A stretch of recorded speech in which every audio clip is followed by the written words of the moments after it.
बातें करते हम खेतों की और उसके रखवाली की, बाग बगीचा फल फूलों और फसलों की हरियाली की। हम बीजों की बातें करते उत्तम जल संसाधन की, हम तकनीकी बातें करते फसलों के उत्पादन की। हर किसान का सपना सच हो जीवन सुखद बनाने को, गाँव-गाँव के हर आंगन का प्यारा सा ही दर्शन। कृषि दर्शन, कृषि दर्शन, कृषि दर्शन, कृषि दर्शन, कृषि दर्शन, कृषि दर्शन, कृषि दर्शन, कृषि दर्शन। नमस्कार, जोहार। कृषि दर्शन कार्यक्रम में आप सभी किसान भाई बहनों का स्वागत है। सर्दी हो या गर्मी हो या हो बरसात, साल भर उपजाएंगे हम अपने खेतों पर अनाज। साथ ही पशुपालक भी अपनाएंगे, खुद को आत्मनिर्भर बनाएंगे, आर्थिक रूप से मजबूत बनाएंगे। अगर कृषि से संबंधित कोई भी समस्या हो तो उसका समाधान अपने कार्यक्रम कृषि दर्शन में ही पाएंगे। तो चलिए, कार्यक्रम की शुरुआत हो चुकी है। सबसे पहले देख लेते हैं कृषि समाचार में क्या है खास। नमस्कार, कृषि समाचार में आपका स्वागत है। मैं हूं गोपाल कृष्ण। आइए देखते हैं आज कृषि समाचार में क्या है खास।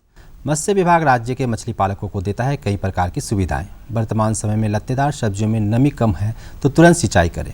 प्लास्टिक टेट्रा बर्मी बेड द्वारा होता है बेहतर कंपोस्ट निर्माण। राज्य के मत्स्य विभाग द्वारा मत्स्य पालकों की सुविधा एवं विकास के लिए बहुत सारी योजनाएं चलाई जाती है, जिसके तहत मछली के बीज भी अब जिले में ही किसानों द्वारा विभाग की सहायता से तैयार की जा रही है। इसके अलावा किसानों को तालाब तक की सुविधाएं उपलब्ध कराई जा रही है। साथ ही मत्स्य कृषकों का बीमा भी कराया जा रहा है। राज्य के मछली पालक संबंधित अधिकारी से संपर्क कर इन सुविधाओं का लाभ प्राप्त कर सकते हैं। किसान भाइयों, मौसम, फसल और परिस्थिति के अनुसार हमें अपने खेतों में उचित कृषि कार्य भी करने होते हैं। जिन किसान भाइयों ने अपने खेत में कद्दू, करेला, खीरा इत्यादि गर्मा लत्तेदार सब्जियों की फसल लगा रखी है, उन्हें अपने खेत में लगातार नमी बनाए रखने के लिए सिंचाई की व्यवस्था करनी चाहिए। नमी कम हो जाने की स्थिति में उत्पादन पर प्रतिकूल प्रभाव पड़ता है, इसलिए अगर इन लत्तेदार सब्जियों में नमी कम है तो तुरंत सिंचाई करें। जो किसान भाई इस समय गर्मा मक्का लगाने के इच्छुक हैं, वे बेहतर उत्पादन के लिए इसके उन्नत प्रभेदों का चुनाव करें। मक्का के उन्नत प्रभेदों में बिरसा विकास मक्का 1 एवं 2, HPQM 1 और 4, शालीमार इत्यादि प्रभेद बेहतर माने जाते हैं। गर्मा फसल के रूप में ये मक्का के इन प्रभेदों को लगाकर लाभान्वित हुआ जा सकता है। बिरसा विकास मक्का 1 एवं 2, HPQM 1 और 4, शालीमार के 1, 2, 3 और 4 मक्का के ये प्रभेद गर्मा फसल के लिए बेहतर माने जाते हैं। वर्तमान समय में इनकी बुआई की जा सकती है। 1 हेक्टेयर भूमि में 15 से 20 किलोग्राम की दर से बीज प्राप्त होते हैं। बुआई से पूर्व बीजों को उपचारित कर लेना अच्छा होता है। बुआई के उपरांत उचित कृषि कार्य को करके 50 से 60 क्विंटल तक मक्का की उपज पाई जा सकती है। लत्तर वाली या कद्दू वर्गीय सब्जियों में अन्य कीटों के साथ फल मक्खी नामक कीट लगते हैं। फल मक्खी कीट कोमल फल में छेद कर उसमें अंडा दे देते हैं, जिससे इन कीट का विस्तार तेजी से होता है। ये पूरी फसल को काफ़ी नुकसान पहुंचाते हैं और फलन अच्छी तरह नहीं हो पाता। फल मक्खी के नियंत्रण के लिए ग्रासित पौधों को नष्ट कर दें। लत्तर की जड़ के आसपास अच्छी तरह से निकाय के साथ ही मेलेथियान 50 EC दवा की 50 मिलीग्राम मात्रा और 500 ग्राम गुड़ को 50 लीटर पानी में घोलकर पौधों पर छिड़काव करना लाभकारी होता है। जैविक खेती की बढ़ती लोकप्रियता से बर्मी कंपोस्ट की मांग बढ़ी है। बर्मी कंपोस्ट का ज़्यादा उत्पादन आसानी से करने के लिए किसान प्लास्टिक टेट्रा बर्मी बेड का इस्तेमाल कर सकते हैं। बर्मी कंपोस्ट निर्माण के लिए पक्के बेड का निर्माण करना, सेट बनाना पड़ता है, जो कि बहुत खर्चीला होता है। साथ ही ये बेड स्थान भी घेरता है। वहीं प्लास्टिक से निर्मित इस प्लास्टिक टेट्रा बर्मी बेड उपकरण हल्का होने की वजह से कहीं भी लाया ले जाया जा सकता है। किसी भी उपयुक्त स्थान पर कंपोस्ट निर्माण किया जा सकता है और इससे कंपोस्ट को गुणवत्ता भी अच्छी रहती है। और अब एक नज़र राज्य के कुछ प्रमुख शहरों के मौसम के मिजाज पर। आज राज्य के कुछ प्रमुख शहरों के तापमान इस प्रकार दर्ज किए गए। रांची अधिकतम 36 डिग्री सेल्सियस और न्यूनतम 18 डिग्री सेल्सियस। देवघर अधिकतम 36 डिग्री सेल्सियस और न्यूनतम 22 डिग्री सेल्सियस। जमशेदपुर अधिकतम 39 डिग्री सेल्सियस और न्यूनतम 24 डिग्री सेल्सियस। मेदिनीनगर अधिकतम 38 डिग्री सेल्सियस और न्यूनतम 21 डिग्री सेल्सियस। धनबाद अधिकतम 37 डिग्री सेल्सियस और न्यूनतम 22 डिग्री सेल्सियस। कृषि समाचार में आज इतना ही। किसान भाइयों, आपसे अनुरोध है कि कोरोना का बूस्टर टीका भी अवश्य लगवाएं। साथ ही सरकार द्वारा निर्देशित निर्देशों का पालन करते हुए कृषि कार्य करें ताकि हम और हमारा देश स्वस्थ रहे, सुरक्षित रहे। इसी के साथ अगले अंक तक के लिए दीजिए इजाज़त। नमस्कार, जोहार। तो किसान भाई बहन, कृषि समाचार में आपने देखा तकनीक के बारे में, उपकरण के बारे में, साथ ही मौसम का हाल भी जाना और कृषि से संबंधित कुछ नई बातें भी आपको जानने को मिली। अब समय हो चला एक छोटे से विराम का। विराम के बाद हम जल्द आते हैं। अन्नदाता किसानों की खुशहाली और उनकी आय में बढ़ोतरी के लिए भारत सरकार लगातार प्रयासरत है। माननीय प्रधानमंत्री श्री नरेंद्र मोदी जी के दूरदर्शी नेतृत्व में पिछले 7 वर्षों में खेती को आधुनिक और किसानों को आत्मनिर्भर बनाने के लिए कई निर्णय लिए गए हैं। छोटा किसान बने देश की शान, ये हमारा सपना है। देश के 80% से ज्यादा किसान ऐसे हैं जिनके पास 2 हेक्टेयर से भी कम जमीन है। अब देश में इन्हीं छोटे किसानों को ध्यान में रखते हुए कृषि सुधार किए जा रहे हैं, निर्णय लिए जा रहे हैं। प्रधानमंत्री किसान सम्मान निधि योजना की शुरुआत 24 फरवरी 2019 को माननीय प्रधानमंत्री श्री नरेंद्र मोदी जी के द्वारा की गई थी। पीएम किसान योजना का पूरा खर्च भारत सरकार वहन करती है। इसके तहत लाभार्थी किसानों को हर साल 6,000 रुपए की सम्मान राशि 2,000 रुपए की 3 समान किस्तों में सीधे उनके बैंक खातों में हस्तांतरित की जाती है। अब तक 11 करोड़ से भी अधिक लाभार्थी किसानों के बैंक खातों में 1,58,000 करोड़ रुपए से अधिक की राशि सीधे ट्रांसफर की जा चुकी है। किस्तों की जानकारी किसानों को एसएमएस के माध्यम से दी जाती है। இப்போ நேரா நாங்க வந்து பேங்க்குக்கு ஆக்சுவல் போகும்போது அந்த பணத்தை நாங்க வித்ரா பண்ணிட்டு வந்து நாங்க விவசாயம் பண்ணிக்கிறோம்। इस मदद से बुआई के पहले अब किसानों को बीज, खाद, कीटनाशक और कृषि संबंधी अन्य जरूरतों के लिए साहूकारों के आगे हाथ नहीं फैलाना पड़ता। અને એના લીધે મારે કોઈ જોડે કે સગા સંબંધી કે મિત્રો જોડે મારે ઉછીના પૈસા લેવાની જરૂર પડતી નથી અને એનાથી હું સારી એવી खेती કરી શકું છું। इस योजना से मिले लाभ तथा आवेदन की स्थिति देखने के लिए पीएम किसान पोर्टल लॉन्च किया गया है। इस पोर्टल के माध्यम से पात्र किसान अपना पंजीकरण स्वयं करने के साथ साथ अब तक मिले लाभ और अपने आवेदन की स्थिति फार्मर्स कॉर्नर से देख सकते हैं।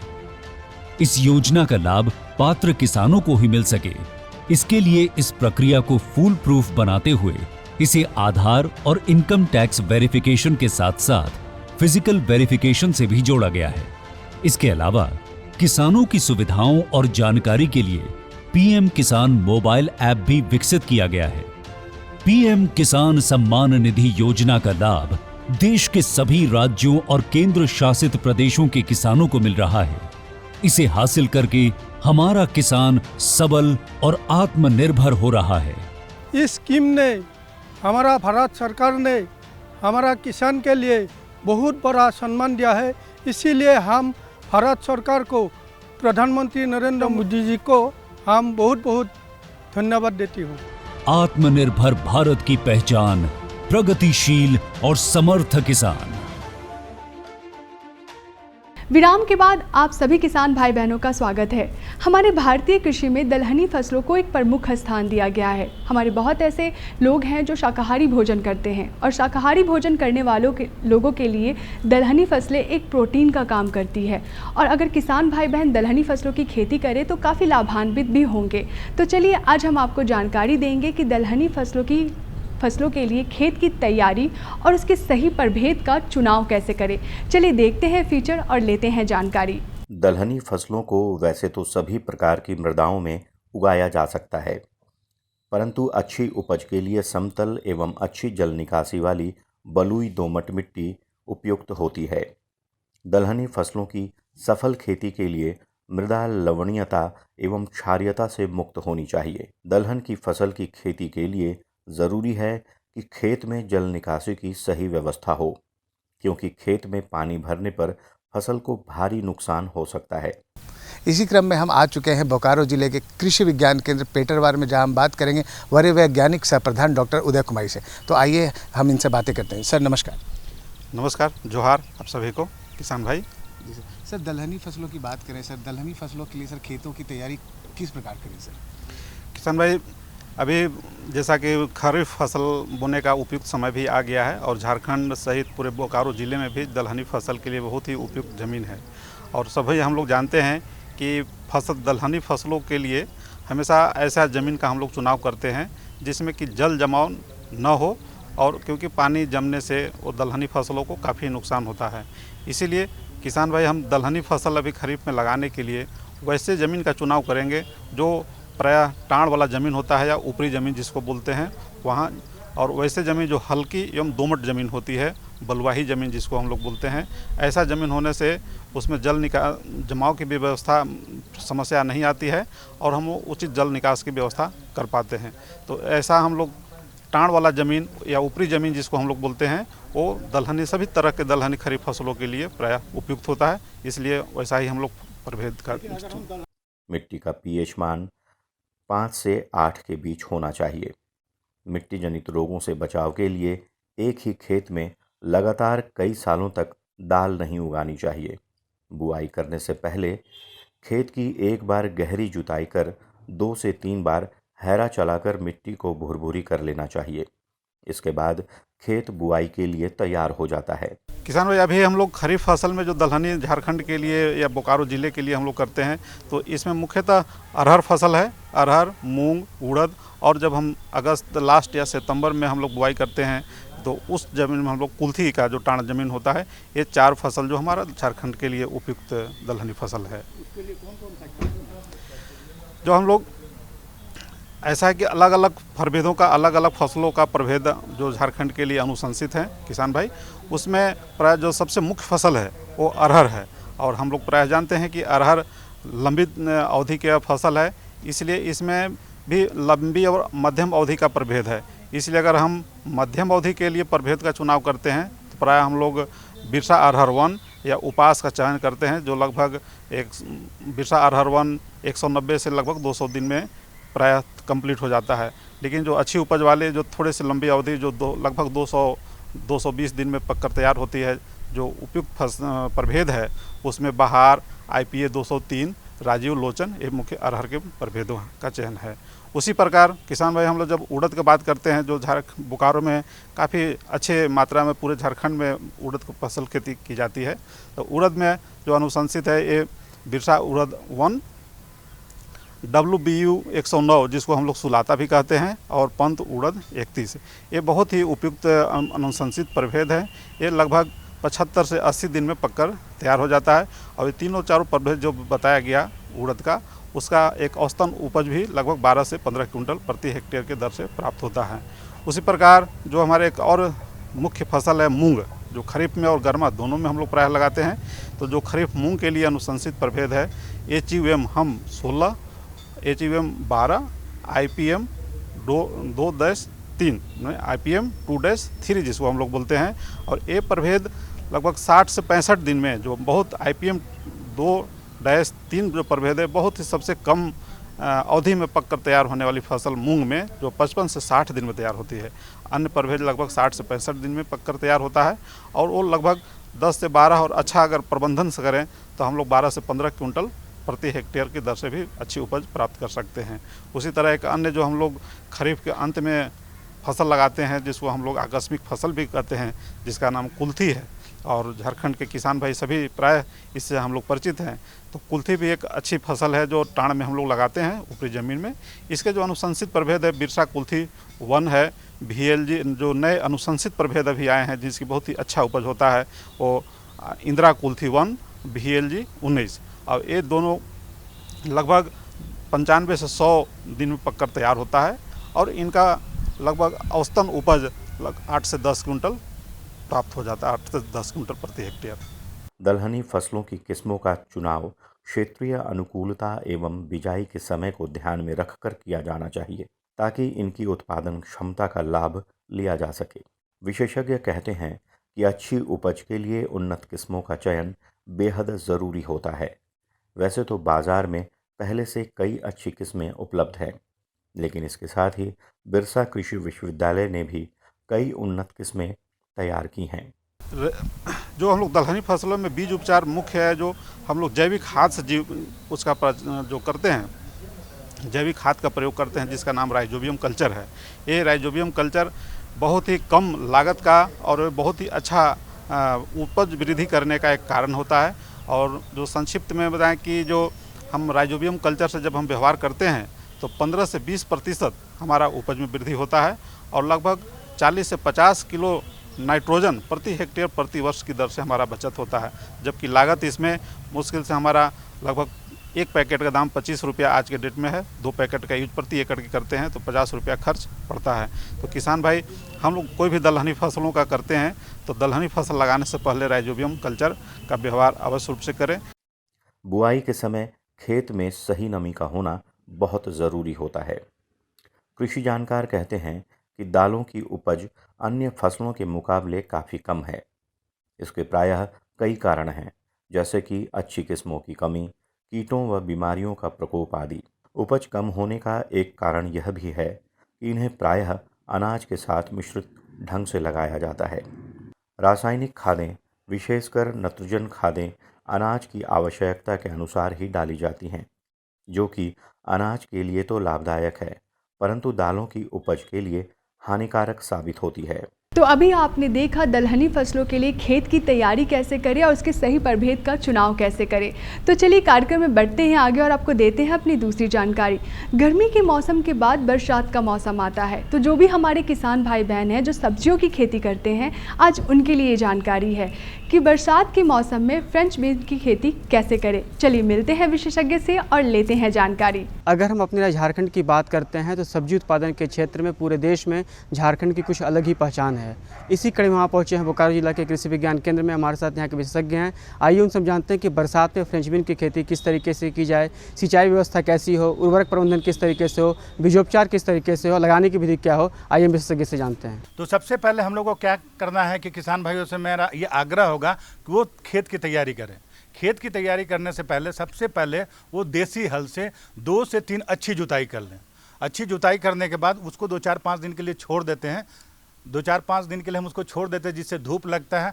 और जुताई करने के बाद जितना भी उसमें खर पतवार पत्थर जो भी है उसको हम लोग निकाल लेते हैं। और निकालने के बाद हम लोग उसमें गोबर उसमें 100 क्विंटल गोबर डालते हैं। और उसके बाद हम लोग को यूरिया डालते हैं, पोटास डालते हैं, फास्फोरस डालते हैं। तो यूरिया की मात्रा हम लोग 50 केजी डालते हैं, फास्फोरस की मात्रा 60 केजी और पोटास की मात्रा 50 केजी हम लोग प्रति हेक्टेयर के हिसाब से डालते हैं। डालने के बाद फिर हम लोग खेत को बहुत अच्छे ढंग से तैयारी कर लेते हैं।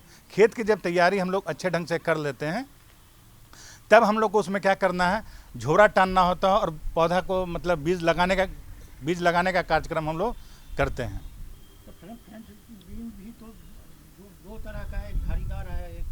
हाँ, तो हमारे झारखंड में 2 तरह का फ्रिंज बीन लगता है।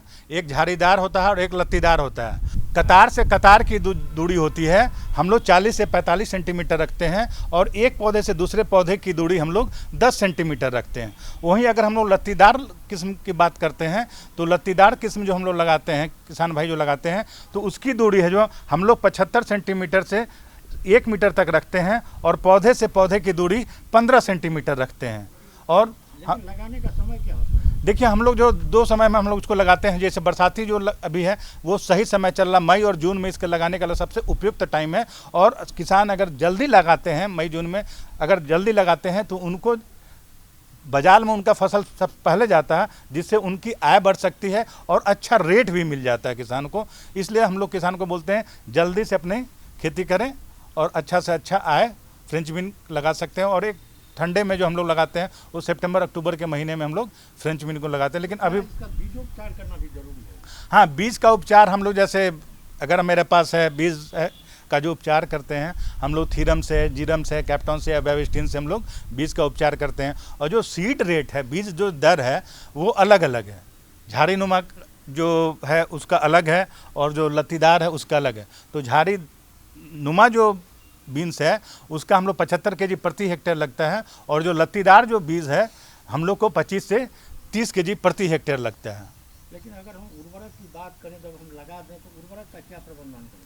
उर्वरक देखिए, जिस समय हम लोग खेत में लगाते हैं उसी समय आधा मतलब गोबर डालते हैं हम लोग। गोबर डालने के साथ हमें नाइट्रोजन की आधा मात्रा मतलब 50 केजी में 25 की जो नाइट्रोजन हम लोग डाल देते हैं। फास्फोरस हम 60 से 80 केजी हम लोग डालते हैं और पोटास जो है 50 केजी डालते हैं। तो नाइट्रोजन की आधी मात्रा और फास्फोरस और पोटास की पूरी मात्रा हम लोग खेत तैयार करने के ही वक्त लगा देते हैं, डाल देते हैं और उसके बाद हम लोग लगाते हैं। बाकी जो बचा हुआ जो मेरे पास जो यूरिया है, जो नाइट्रोजन है, उसको हम लोग कब लगाते हैं? जब मेरा पौधा 20 से 25 दिन का हो जाता है, तब हम लोग उसमें टॉप ड्रेसिंग मतलब हम लोग उसमें यूरिया क्या करते हैं, ध्यान नहीं रखना होता है कि हम लोग निकाई गुड़ाई बहुत टाइम से कर लें। और निकाई गुड़ाई करने के बाद हम लोग सेकेंड जब निकाई गुड़ाई करते हैं तो उसी में जो बचा हुआ जो नाइट्रोजन है, जो यूरिया है, उसका हम लोग खेत में इस्तेमाल करते हैं। देखिए, बरसात के फ्रिंज में थोड़ा सा ये ध्यान देना है कि खेत में पानी न लगे। अगर खेत में लगता है तो उससे बीमारी होने की संभावना ज़्यादा बढ़ जाती है। इसलिए किसान जहाँ भी फ्रिंज जमीन की खेती करें वो थोड़ा ढोलाव नुमा बनाए, जिससे पानी उसमें रहे नहीं और आराम से पानी निकल जाए।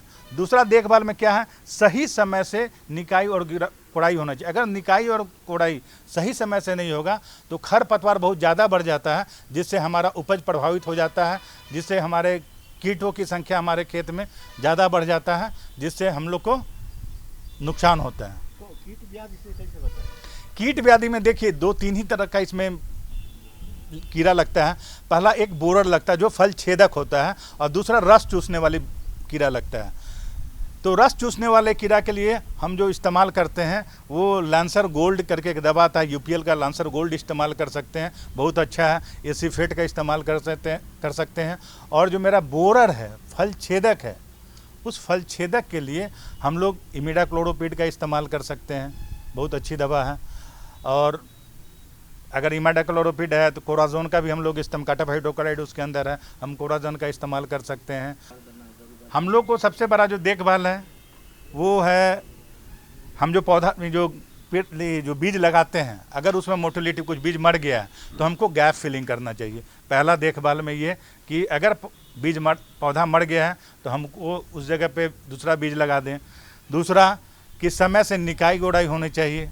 तीसरा, अगर बारिश ना आए तो हमको सिंचाई की व्यवस्था करनी होगी। अगर बारिश अच्छे है तो हमको बारिश को निकालने का, पानी जमा ना हो उसके पे ध्यान देना होगा। समय पे हम लोग जो मेरा खाद है उसका मतलब हम लोग खेतों में डालना है। चौथा जो है वो क्या है कि प्लांट प्रोटेक्शन, हमको ये ध्यान में ये रखना है कि प्लांट प्रोटेक्शन मतलब पौधे का रोगों से बचाने के लिए, बीमारियों से बचाने के लिए रोकथाम सही समय पे करना है। ये ना बहुत ज़्यादा रोग फैल जाए, ज़्यादा बीमारी और फैल जाए, ज़्यादा कीट फैल जाए, उसके बाद अगर रोकथाम करते हैं तो हमको बहुत मतलब किसान को बहुत लॉस होता है। इसलिए इनको सावधानी शुरू से ही लेना पड़ता है। इसमें 2 मुख्यतः बीमारियां होती हैं, एक हमको इसमें पाउडरी मिल्ड्यू लगता है और एक है एंथ्रेक्नोज भी है इसमें जो लगता है। तो क्या लक्षण है उसको, कैसे हमारे किसान भाई पहचान? देखिए, पाउडर मिल्ड्यू में क्या होता है, पत्ते के नीचे पाउडर नुमा बना हुआ था। पत्ते के नीचे जब किसान भाई देखेंगे तो पाउडर नुमा रहता है, तो हम उसमें सल्फेक्स का इस्तेमाल करते हैं। 0.2% सल्फेक्स के घोल का हम लोग इस्तेमाल करते हैं, जिससे हम उससे रोकथाम कर सकते हैं। एंथ्रेक्नोज का जो एक है उसके लिए हम लोग साफ का कार्बेंडाजिम और मैंकोजेब का कॉम्बिनेशन है, हम लोग साफ का इस्तेमाल कर सकते हैं, जिससे हम लोग अच्छे ढंग से खेत कर सकते हैं। टाइमली तोड़ाई होना चाहिए। किसान भाई को एक और चीज़ ध्यान देना है कि जब फूल के समय हम लोग कीटनाशक का इस्तेमाल कम से कम करें, जिससे मेरे जो लाभदायक कीट हैं वो न मरे। तो किसान भाई बहन, आज की हमारी दोनों जानकारियाँ आपको कैसी लगी? आशा करते हैं आज की हमारी दोनों जानकारियाँ आपको काफ़ी अच्छी लगी होंगी। अगर आपके पास भी कोई जानकारी है हमें देने के लिए या हमसे कोई जानकारी लेनी है तो आप हमें संपर्क कर सकते हैं। हमारा पता है कृषि दर्शन, कृषि प्रकोष्ठ, द्वारा केंद्र निदेशक, दूरदर्शन केंद्र, रातू रोड, रांची। हमारा पिन संख्या है 834001।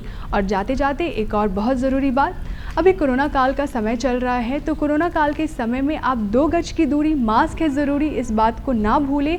कोविड का टीका ज़रूर लें। इसी के साथ हमें दीजिए इजाज़त। नमस्कार, जोहार। हम बीजों की बातें करते उत्तम जल संसाधन की, हम तकनीकी बातें करते फसलों के उत्पादन की। हर किसान का सपना सच हो जीवन सुखद बनाने को, गाँव-गाँव के हर आंगन का प्यारा सा ही दर्शन। कृषि दर्शन, कृषि दर्शन, कृषि दर्शन, कृषि दर्शन, कृषि दर्शन, कृषि दर्शन, कृषि दर्शन, कृषि दर्शन।